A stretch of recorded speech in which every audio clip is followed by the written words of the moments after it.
다섯 번째, 건축비가 비싸요. 이게 요즘에는 평당 1,000만 원 정도 대부분 도로변에 있잖아요. 저희 집 같은 경우는 골목 안에 있어요. 골목 안. 심지어 막다른 골목 안에 있어가지고 공사할 때 얼마나 힘들었냐면 건물을 지을 때 안에 장비들이 다 들어가서 거기서 자르고 썰고 철제라든지 목재라든지 이런 것들을 다 그 안에서 바로바로 투입이 돼서 공사가 진행되는데, 저희 집 공사 같은 경우는 골목 밖에서 장비들이 다 세워져 있었고 거기서 작업이 들어가서 목재라든지 철제를 골목 안으로 가지고 이렇게 들어가는 그런 형태였어요. 그렇기 때문에 정말 힘들어 하셨고 공사비가 5,600 가지고는 택도 없었죠. 평균으로 생각하시는 가격보다 건축비가 비싸다, 그렇게 생각하시면 될 것 같아요. 제 생각에는 한 800에서 1000 정도로 생각을 하셔야 될 거예요, 요즘에는. 물론 이제 도로변에 땅을 가지고 계시다면은 건축비가 조금 줄어들 수는 있지만 그래도 비싸긴 해요.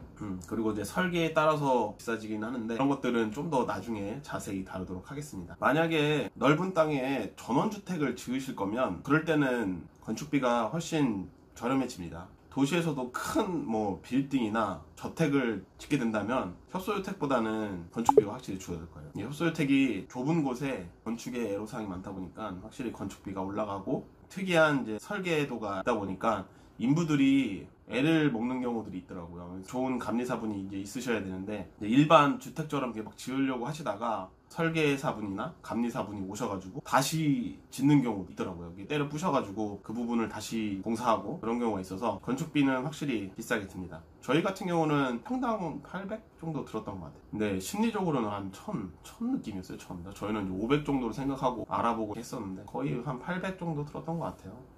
여섯 번째, 장점으로 이야기했었던 관리가 수월하다는 그 이야기가 있잖아요. 장점으로 얘기했던 그 관리라는 측면은 이제 청소하고 정리하고 그런 부분에 대해서 얘기를 했던 거고, 단점으로 말씀드릴 이제 관리는 이제 그런 것들이에요. 만약에 이제 보수를 해야 된다, 그러면은 이제 제가 직접 망치와 도구들을 가지고 올라가서 뚝딱뚝딱 고쳐야 되는 경우가 있죠. 인터폰을 달려고 이제 구멍을 냈던 곳이 있는데 1층에 이제 인터폰을 안 놓기로 나중에 결정을 했어요. 구멍을 냈던 그 벽을 이제 메워야 되는 거죠. 저희는 이제 벽을 다 페인트로, 흰색 페인트로 바른 건데, 근데 이게 벽지가 아니다 보니까 뭐가 묻으면 다시 이제 페인트칠도 해야 되고, 이제 그런 것들의 이제 관리를 하셔야 되는 거죠. 아파트나 빌라도 자기가 이제 주인이라면 관리를 해야 되겠지만, 협소주택 같은 경우는 그런 것들이 좀 더 아무래도 더 있겠죠. 관리를 해야 되는 측면이. 그런 면에서 단점으로 뽑았고요. 일곱 번째, 이건 이제 감정적인 것인데요. 정말 이제 집을 짓기 시작하면 10년 늙는다는 말이 있잖아요. 저는 10년까지는 아니지만 꽤 늙었다고 생각합니다. 이게 집 짓는 게 정말 힘들어요. 정말 힘들어요. 정원송 내 집 잡지에 실릴 때 인터뷰를 했었는데, 거기 이제 계셨던 분들이 다 이제 건축 이제 관련된 이제 일을 하시는 분들이잖아요.